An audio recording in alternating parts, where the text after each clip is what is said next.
ओम श्री गणेशाय नमः। श्री शिव महापुराणे विद्यायां रुद्रसंहितायां द्वितीय सती खंडे अथ पंचत्रिंशोऽध्याय। हिंदी अनुवाद। दक्ष प्रजापति ने कहा, देवताओं के भी देवता हे हरि, ये विष्णु दीन बंधु कृपा निधि, आप यज्ञ सहित मेरी रक्षा कीजिए। आप मख स्वरूप, मख करने वाले तथा मख के रक्षक हैं। हे प्रभु, आप उस प्रकार मेरे ऊपर कृपा करें जिससे मेरा यज्ञ भंग न हो। ब्रह्मा जी ने कहा, इस प्रकार दक्ष प्रजापति आदर पूर्वक विविध भांति से निवेदन करके भयभीत होकर उनके चरणों में गिर गया। दुर्बुद्धि तथा दुखी चित्त वाले दक्ष को उठाकर विष्णु भगवान ने उसकी बातें सुनकर शिव जी का स्मरण किया। शिव जी के तत्व को जानने वाले अपने स्वामी परमेश्वर का स्मरण कर विष्णु भगवान ने कहा, हे दक्ष, तुम्हारे हित के लिए सुख देने वाला एक मंत्र कहता हूँ। हे दक्ष, शिव तत्व को न जानने के कारण तुमने सबके स्वामी परमात्मा शिव का अपमान किया है।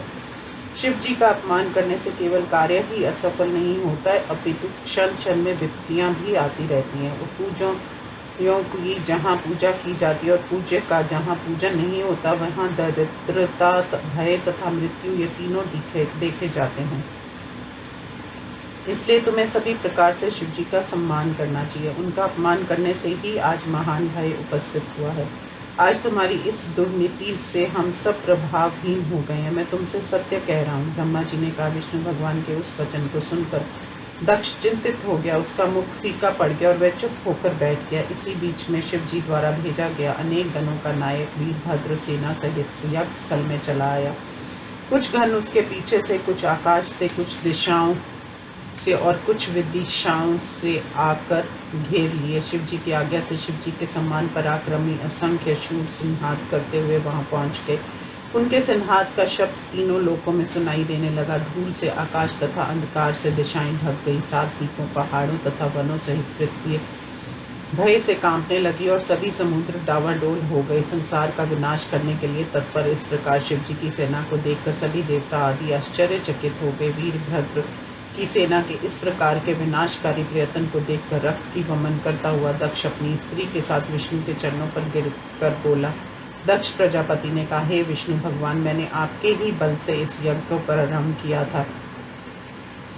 अब इस कार्य की सिद्धि आपके हाथ में। हे विष्णु, आप कर्मों के साक्षी और यज्ञों के रक्षक हैं। वैदिक धर्म के तथा ब्राह्मण कि आप ही रक्षक हैं। इसलिए मेरे इस यज्ञ को हे भगवान आप रक्षा कीजिए। आपके अतिरिक्त इस यज्ञ की कौन रक्षा कर सकता है, क्योंकि आप सबके स्वामी हैं। ब्रह्मा जी ने कहा। दक्ष के इन वचनों को सुनकर विष्णु ने दीन होकर उस शिव विमुख दक्ष को समझाया। विष्णु भगवान ने कहा, हे दक्ष, मैं तुम्हारे यज्ञ की रक्षा करूंगा, क्योंकि मेरी ये सत्य प्रतिज्ञा है कि मैं धर्म की रक्षा करता हूँ। वह तुम्हारे बात सत्य है, वह असत्य नहीं हो सकती। हे दक्ष, मैं तुमसे कहता हूँ, तुम अपनी क्रूर बुद्धि को छोड़ो। नैमिषारण्य क्षेत्र में जो आश्चर्यजनक घटना हुई थी, अरे दुर्बुद्धि दक्ष, उसे तू भूल गया। रुद्र के कोप के सामने कौन तुम्हारी रक्षा कर सकता है? वह भी दुर्बुद्धि ही है जो तुम्हारी रक्षा का प्रयास करेगा। दुर्बुद्धि वाला पुरुष क्या करने योग्य नहीं है, इस बात का विचार नहीं करता। वह तो केवल कर्म की सिद्धि ही चाहता है। वही अपना कर्म समझो जिसमें मनुष्य समर्थ हो। शिव जी के बिना कोई भी कर्म का फल देने में समर्थ नहीं है। जो शांत चित्त होकर ईश्वर में मन लगाता है, उसी को शिव जी कर्म का फल देते हैं। जो केवल ज्ञान का आश्रय लेकर ईश्वर का अपमान करते हैं, वे सैकड़ों करोड़ों कल्पों तक नरकगामी होते हैं। फिर वे कर्ममय पाशों से बंधे हुए अनेक जन्मों तक नरकों में पकते रहते हैं। ये रुद्र गणों का स्वामी, शत्रुओं का नाशक, रुद्र की क्रोधाग्नि से उत्पन्न यज्ञ भूमि में आ गया। ये निस्संदेह हम सब का नाश करने के लिए यहाँ आया है। वास्तव में इसके लिए कोई कार्य असंभव नहीं है। ये महान तेजस्वी निश्चित ही हम सब को जलाकर अपने हृदय को शांत करेगा, इसमें संदेह नहीं है। भ्रम से मैंने महादेव जी के शपथ का उल्लंघन कर जो तुम्हारा साथ दिया, उसके कारण मुझे भी दुख सहन करना पड़ेगा। तुम्हारे ऊपर आई हुई इस विपत्ति को दूर करने की मेरे में शक्ति नहीं है। शपथ का उल्लंघन करने के कारण मैं शिव द्रोही हूँ। शिव जी के साथ वैर करने वालों को तीनों काल में सुख नहीं मिलता, इसलिए तुम्हारे साथ आज मुझे भी दुख मिलेगा। सुदर्शन चक्र का प्रभाव इस पर नहीं पड़ेगा, क्योंकि ये शैव चक्र है। इससे अशैवों का वध किया जाता है। यदि मैं इस चक्र का प्रयोग वीरभद्र पर करूंगा तो ये उस पर प्रहार किए बिना शिव जी के पास चला जाएगा।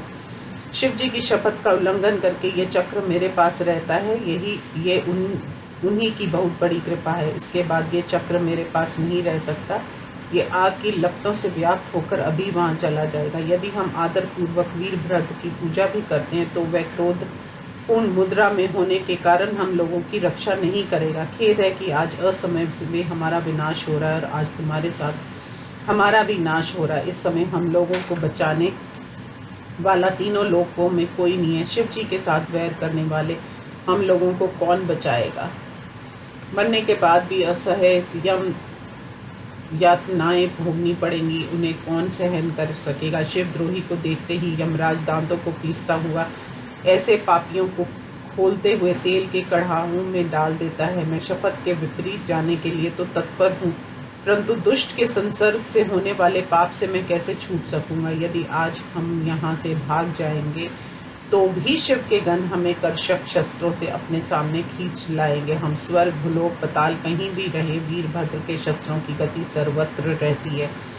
त्रिशूलधारी शिव जी के जितने गण हैं उन सब में ये शक्ति विद्यमान है। काशी में स्थित काल भैरव ने अपने नखों से ही ब्रह्मा के 5वें सिर को नोच लिया था। इतना कहकर अत्यंत घबराए हुए विष्णु चुप हो गए। वीरभद्र भी तब तक यज्ञ मंडप में पहुंच गया। विष्णु भगवान ऐसा कह ही रहे थे तब तक सेना समूह आ गया। वीरभद्र सहित देवताओं ने उसे देखा। इस प्रकार श्री शिव महापुराण में विष्णु वाक्य वर्णन नामक 35वां अध्याय समाप्त। अथ षट्त्रिंशो अध्याय। ब्रह्मा जी ने कहा, विष्णु की बातों का उपहास करता हुआ देवराज इंद्र हाथों में वज्र लेकर तथा देवताओं के साथ लेकर उनसे युद्ध करने के लिए तत्पर हो गया।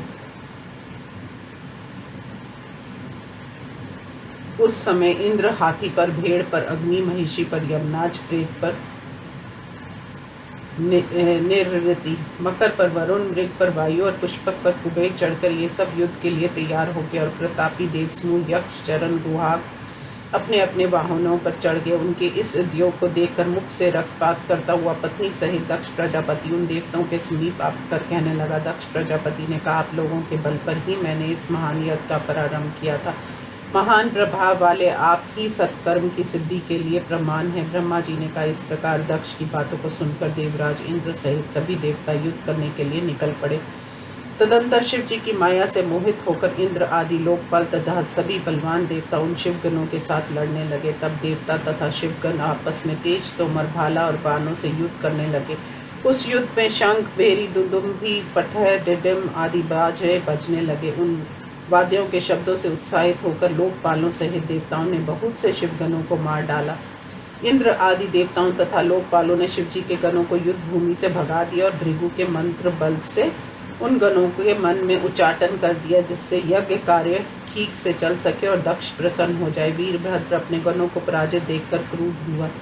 तब उसने उनके पीछे भूत प्रेत पिशाचों को लगा दिया। बैल पर सवार होकर उन्हें आगे किया और स्वयं त्रिशूल लेकर देवताओं को गिराने लगा। देवता, यक्ष, साध्यगण, ग्राहक, गुहांक, चारण इन सबको त्रिशूल के आघात से मार डाला। कुछ को तलवार से काट डाला, कुछ को मुद्गरों से पीट डाला। दूसरे देवगणों को शस्त्रों के आघात से काट दिया। इस प्रकार शिवगणों से हार कर वे देवता अपने साथियों को छोड़कर स्वर्ग चले गए।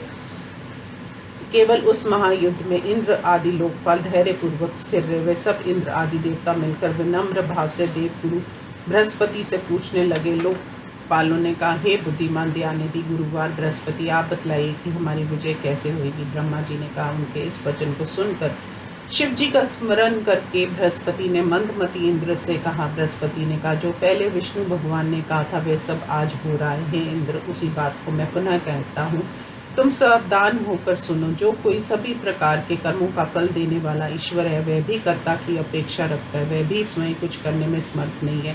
मंत्र, औषधियों, अभिचार, लौकिक कर्म, वेद दोनों, मीमांसाएं और दूसरे शास्त्र जो अनेक वेदों से संबंधित है, ईश्वर की कृपा के बिना इनको कोई नहीं जान सकता। ऐसे प्राचीन आचार्यों का मत है। सभी वेदों की आज्ञाता भी महादेव को नहीं जान सकता। उन्हें तो अनन्य शरण भक्त ही जान सकता है। ऐसा वेद वाक्य है। शांतिपूर्ण तथा निर्विकार दृष्टि से अथवा उनकी कृपा से ही भगवान शिव का ज्ञान हो सकता है। तो भी ये उचित अनुचित कार्य के निर्णय में तत्व वचन को मैं तुमसे कहता हूँ, तुम उसे सुनो। हे इंद्र, तुम मूर्खता के कारण लोकपालों के साथ आज इस दक्ष के यज्ञ में आए हो। तुम क्या पराक्रम दिखलाओगे? ये गण रुद्र की सहायता को पाकर क्रुद्ध होकर यहाँ युद्ध का विनाश करने के लिए आए हैं। उसे करके ही जाएंगे। यज्ञ में होने वाले विघ्नों का नाश करने के लिए यहाँ किसी का कोई उपाय नहीं चलेगा। ब्रह्मा जी ने कहा। इस प्रकार बृहस्पति से के वाक्य को सुनकर स्वर्ग में रहने वाले इंद्र सहित वे सभी लोकपाल चिंता में पड़ गए। तब वीर गणों से घिरे हुए वीरभद्र ने शिव जी का स्मरण करके इंद्र आदि लोकपालों से कहा। वीरभद्र ने कहा, तुम सब मूर्खता के कारण सम्मान पाने के लिए यहाँ आए हो। मेरे पास आओ, मैं तुम्हें सम्मान देता हूँ। हे इंद्र, अग्नि, सूर्य, चंद्रमा, कुबेर, वरुण, वायु, निरृति, यम, शेषनाग, हे सुर असुर समूह, मैं इसका फल तुमको देता हूँ, तुम उसे भोगो। ब्रह्मा जी ने कहा। ऐसा कहकर शिवगणों में श्रेष्ठ वीरभद्र ने क्रुद्ध होकर उन सभी देवताओं को अपने तेज बाणों से मार डाला। तब वे सभी इंद्र आदि देवता घायल होकर भागकर 10 दिशाओं में चले गए। लोकपालों के चले जाने पर और देवताओं के भाग जाने पर वीरभद्र अपने गणों सहित यज्ञ स्थल में चला आया। तब वे डरे हुए ऋषिगण विष्णु भगवान से बार बार निवेदन करने लगा। ऋषियों ने कहा, हे देवों के देव, रमापति, सबके स्वामी महाप्रभु, दक्ष के यज्ञ की रक्षा कीजिए। आप स्वयं यज्ञ स्वरूप हैं, यज्ञ करने वाले हैं, यज्ञ स्वरूप, यज्ञ के अंग और यज्ञ के रक्षक हैं। आप यज्ञ की रक्षा कीजिए, क्योंकि आपके बिना कोई रक्षक नहीं है। ब्रह्मा जी ने कहा। इस प्रकार ऋषियों के वचनों को सुनकर श्री विष्णु वीरभद्र के साथ युद्ध करने के लिए तैयार हो गए। 4 हाथों में चक्र आदि अस्त्रों को धारण कर वे देवताओं के साथ यज्ञ मंडप से बाहर निकल आया। अनेक गणों से युक्त हाथ में शूल लेकर वीरभद्र ने विष्णु भगवान को युद्ध करने के लिए तैयार देखा। उनको देखकर वीरभद्र का मुख टेढ़ी बाहों से युक्त हो गया, जैसे पापी को देखकर यमराज और हाथी को देखकर शेर क्रुद्ध हो जाता है। उस प्रकार विष्णु को देखकर गणों से युक्त शत्रुनाशक वीरभद्र ने क्रुद्ध होकर शीघ्र कहा। वीरभद्र ने कहा, अरे विष्णु, तूने महादेव के शपथ का उल्लंघन कैसे किया? क्या तुम्हारे मन में घमंड हो गया? तुम्हारे में रुद्र के शपथ का उल्लंघन करने की शक्ति है? तुम कौन हो? तीनों लोकों में तुम्हारा कौन रक्षक है? तुम यहाँ क्यों आए हो? क्या हम जानते नहीं? तुम दक्ष के यज्ञ के रक्षक कैसे हो सकते हो? बोलो। सती ने जो कुछ किया वह तुमने नहीं देखा? दधीची ऋषि ने जो कहा वह तुमने नहीं सुना? तुम भी दक्ष के इस यज्ञ में सम्मान पाने के लिए आए हो। हे महाभाव, मैं अभी तुम्हें उसका फल देता हूँ। हे विष्णु, अभी मैं त्रिशूल से तुम्हारी छाती फाड़ देता हूँ। तुम्हारा कौन रक्षक है? मेरे पास आ जाए। तुम्हें अभी भूमि पर गिराकर आग से जला डालूंगा। तुम्हें जलाकर शीघ्र ही पीस दूंगा। अरे दुराचारी शिव विमुख विष्णु, तुम शिव जी के पवित्र महात्म्य को नहीं जानते? हे महाभाव, यदि तुम युद्ध करने के लिए मेरे सामने खड़े हो तो खड़े रहो। मैं तुम्हें ऐसे स्थान में भेजूंगा कि तुम्हें लौटना ना पड़े। ब्रह्मा जी ने कहा। वीरभद्र के वचनों को सुनकर भगवान विष्णु ने हंसकर कहा। विष्णु ने कहा, हे वीरभद्र, तुम आज मुझसे सुनो। मैं शिव का सेवक हूँ, मुझे तुम रुद्र विमुख मत कहो। कर्मनिष्ठ इस दक्ष ने बार बार यज्ञ कराने के लिए मुझसे प्रार्थना की, किंतु ये मूर्खता के कारण उनके रहस्य को नहीं जानता। मैं भक्तों के वश में रहता हूँ, यही स्थिति शिव जी की भी है। ये दक्ष मेरा भक्त है, इसलिए मैं यहाँ यज्ञ में आया हूँ। रुद्र के क्रोध से उत्पन्न वीर, मेरी प्रतिज्ञा सुनो। तुम रुद्र तेज के स्वरूप को और हे प्रभु तुम अत्यंत प्रतापी हो। मैं तुम्हें रोकूं या तुम मुझे रोको? जो होनहार हो गई वह होगी, किंतु मैं पराक्रम करूंगा। ब्रह्मा जी ने कहा। विष्णु जी के ऐसा कहने पर वह महाबहु हंस कर बोला, मैं ये जानकर प्रसन्न हूँ कि तुम हमारे स्वामी के प्रिय हो। उसके बाद गणों में श्रेष्ठ वीरभद्र प्रसन्न होकर नम्रता पूर्वक विष्णु से ठीक ठीक कहने लगा। वीरभद्र ने कहा, हे महाप्रभु, मैंने तुम्हारे मानसिक भाव को जानने के लिए ही ऐसा कहा। इस समय मैं ठीक ठीक कह रहा हूँ, तुम सावधान होकर सुनो। जैसे तुम हो वैसे ही शिव हैं, और जैसे शिव हैं वैसे तुम हो। हे विष्णु, शिव की आज्ञा से ऐसा वेद कहते हैं। शिव जी की आज्ञा से ही हम सब उनके सेवक हैं। तो भी हे विष्णु, आदर के साथ ये विवाद किया जा रहा है। ब्रह्मा जी ने कहा। इस प्रकार श्री विष्णु वीरभद्र के वचनों को सुनकर हंसकर उससे कहने लगे। विष्णु ने बोला, हे महावीर, तुम निसंकोच मेरे साथ युद्ध करो। तुम्हारे अस्त्रों से पूर्ण होकर मैं अपने आश्रम को जाऊंगा।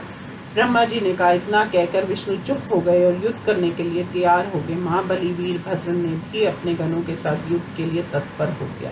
इस प्रकार श्री शिव महापुराण में विष्णु वीरभद्र संवाद नामक 36वां अध्याय समाप्त। ओम नमो शिवाय।